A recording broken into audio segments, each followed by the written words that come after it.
Hey guys, Assalamu alaikum. Today in this spreadsheet tutorial I'm going to show how to add a pop-up calendar in Google Spreadsheet using two different methods. So let's get started. The first method is select any cell, then press add on your keyboard and type date to filter the options. Choose date and the calendar will appear. We can pick any date here, like 17th of September.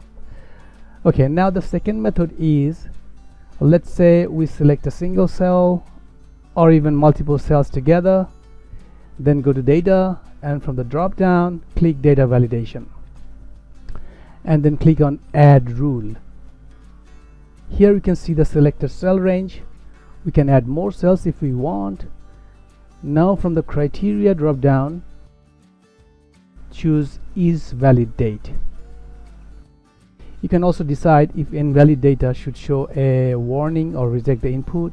For now I will keep it as it is. Click done. Now double click the cell and the calendar will pop up.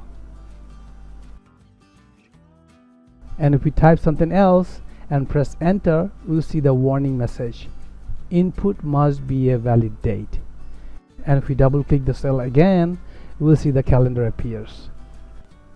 And if you want to delete this calendar, just click remove all.